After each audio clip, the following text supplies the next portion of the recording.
आज जिस मूवी के बारे में हम बात करने वाले हैं उसका नाम है द लास्ट प्रिंसेस। तो चलिए मूवी स्टार्ट करते हैं।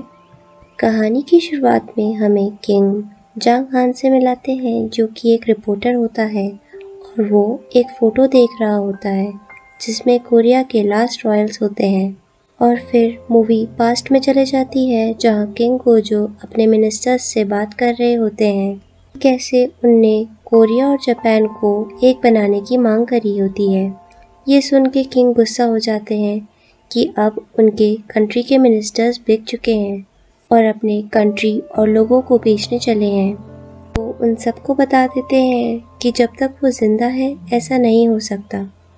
उतने में ही प्रिंसेस दोक्योन वहाँ आ जाती है जो कि किंग की सबसे छोटी बेटी होती है। उसे खेलते हुए देख के किंग उसे अपने पास बुलाते हैं और वो किंग को अपने साथ खेलने के लिए बोलती है। तो किंग अब मीटिंग छोड़ के वहाँ से चले जाते हैं। नेक्स्ट सीन में उनका कमांडर उनसे मिलने आता है जहाँ वो अपने साथ किम जांग हान को लेके आता है। उसे देख के किंग अपनी बेटी की शादी उससे कराने का सोचते हैं। वो उसे अकेले में बुलाते हैं और उसे ऑफर देते हैं पर वो मना कर देता है क्योंकि उसे अभी अपनी कंट्री के लिए आज़ादी की लड़ाई लड़नी होती है। ये सुनकर किंग उससे बोलते हैं कि वो जल्दी ही चाइना भागने वाले हैं जहाँ से वो कोरिया के लिए आज़ादी की लड़ाई लड़ेंगे और उस दौरान दोक्योन को कोई मुसीबत ना आए इसीलिए वो उसकी शादी एक कोरियन से करवाना चाहते हैं। दूसरे दिन चाइना जाने के लिए रेडी हो जाते हैं और उनका खाना आता है। थोड़ी देर बाद वहाँ दोक्योन आ जाती है अपने फादर को ढूंढते हुए पर वो उन्हें ज़मीन में पाती है और पता चलता है कि किसी ने उनके खाने में जहर मिलाया होता था और वो प्रिंसेस दोक्योन के आंखों के सामने मर जाते हैं। दूसरे दिन उनका फ्यूनरल करवाया जाता है जो कि जापानीज तौर तरीक़ों से होता है। ये देख के कोरियन पब्लिक बहुत गुस्से में आ जाती है। अब यहाँ से कहानी 6 साल आगे चली जाती है और दोक्योन अब बड़ी हो गई होती है और उससे मिलने जांग हान आया होता है। वो दोनों साथ में बैठ के पियानो बजाते हैं। उसी दौरान जापानीज कमांडर प्रिंसेस के लिए किमोनो भेज देते हैं उन्हें पहनने के लिए। उसे पहन के प्रिंसेस को एक इवेंट अटेंड करना होता है। ये जापानीज का तौर तरीका होता है जिसकी वजह से वो जल्दी ही सारे कोरियन रॉयल्स को अपने तौर तरीकों में ढाल ले जिससे कोरियन लोगों को पता लग जाए कि अब वो एक ही कंट्री है। पर प्रिंसेस दूसरे दिन एक वेस्टर्न आउटफिट पहन के पहुंच जाती है और अपने हैंडमेडन को किमोनो पहना देती है।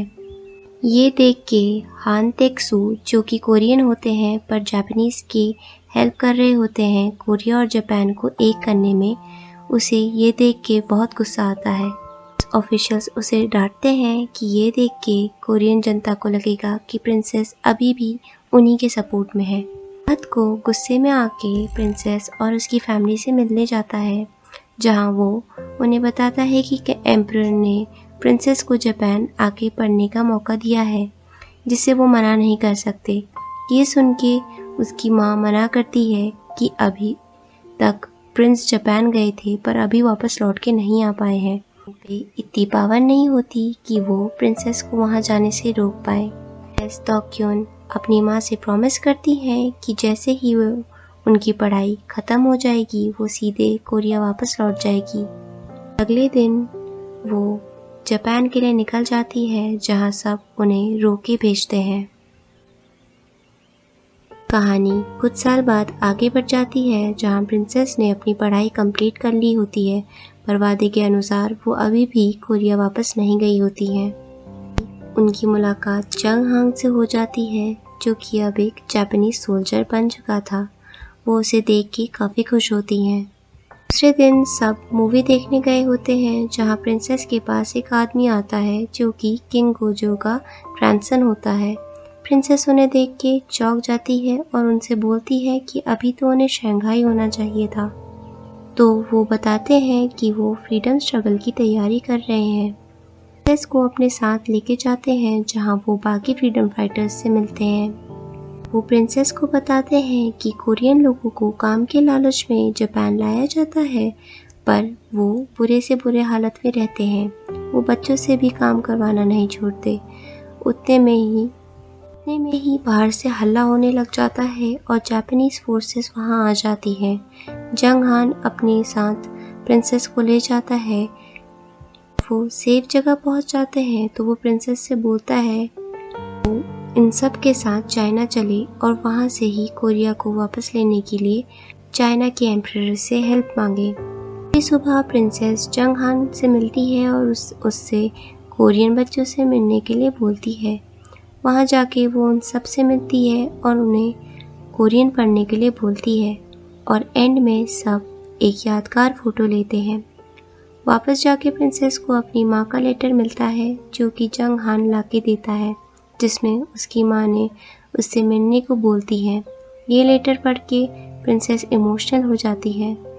अगले दिन तेक्सू प्रिंसेस से मिलने आता है कि एक इंडस्ट्री में कोरियन आज़ादी की बगावत कर रहे हैं। अगर प्रिंसेस वहां जाके उन्हें ये बोले कि अब कोरिया जैसी कोई कंट्री नहीं है और वो सब एक ही देश है, तो वो प्रिंसेस को अपनी माँ से मिलने का मौका दे देगा। ये सुन के प्रिंसेस हाँ कर देती है।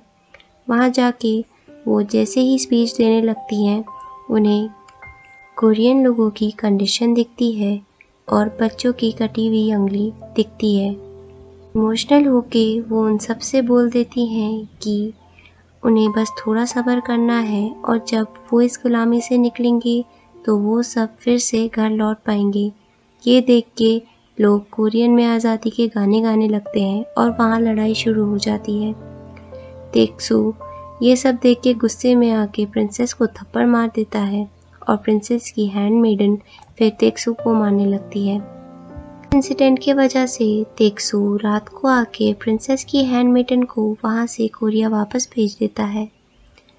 प्रिंसेस अब अकेली पड़ गई होती है और कोरिया वापस जाने का डिसाइड करती है, पर जंग हान उतने में ही कोरिया से एक न्यूज़ लाता है कि अब उनकी माँ इस दुनिया में नहीं रही। ये सुन के प्रिंसेस टूट सी जाती है। दूसरे सीन में दिखाते हैं कि प्रिंसेस और उनका नेफ्यू जापान से भागने की तैयारी कर रहे होते हैं शंघाई को। बस प्रिंसेस का एक ही काम होता है कि वो कैसे भी करके किंग को कन्विंस कर ले शंघाई भागने के लिए, और जैसे ही उनका पूरा प्लान कंप्लीट होता है वो दूसरी सुबह वहाँ से निकलने का सोच लेते हैं। जापान के एम्परर के लिए एक पार्टी रखी होती है जहाँ जोसन के किंग भी होते हैं कि ये देखने के लिए कोरिया और जापान अब एक हो गए हैं। जंग हान अपने साथ बॉम्ब लाता है और चुपके से अपने साथी को दे देता है।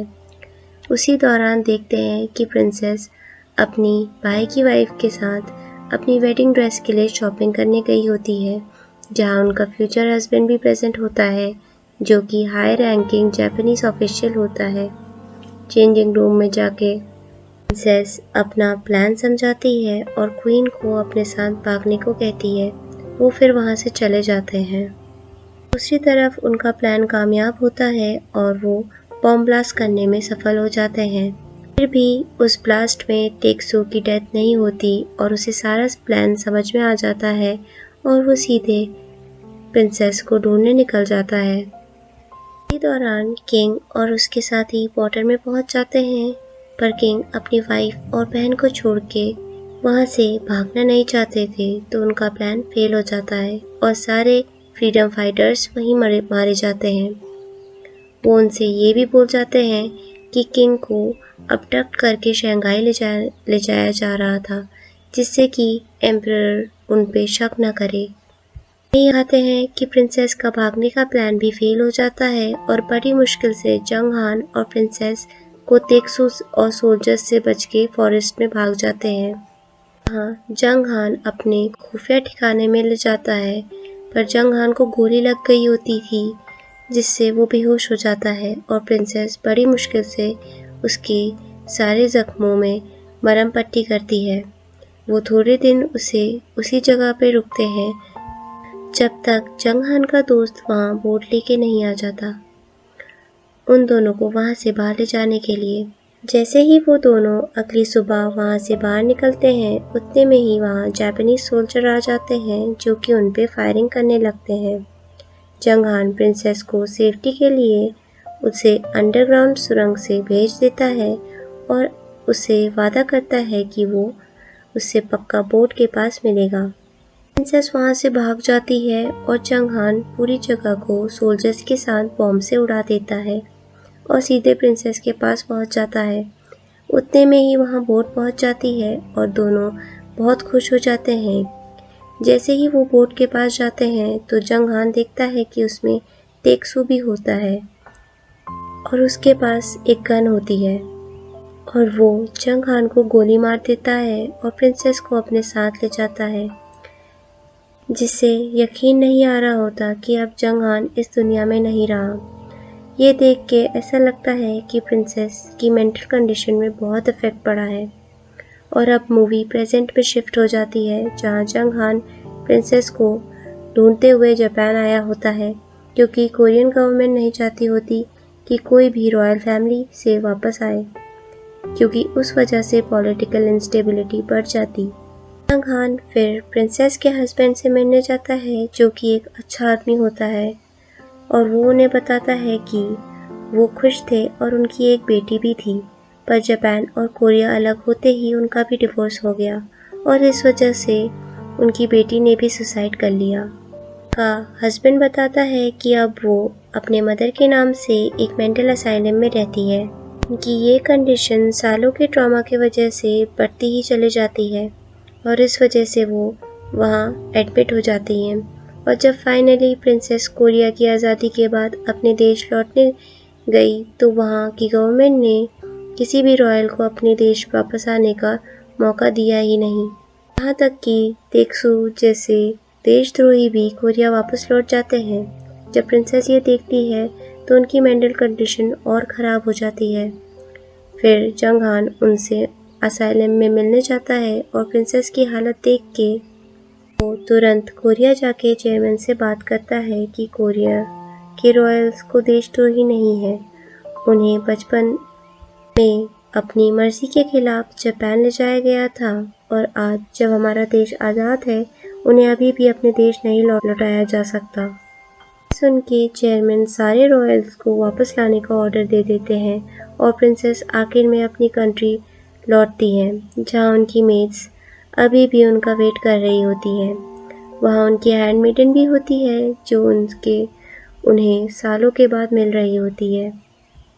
कोरियन गवर्नमेंट प्रिंसेस और उसकी फैमिली को पैलेस में रहने की इजाज़त दे देते हैं।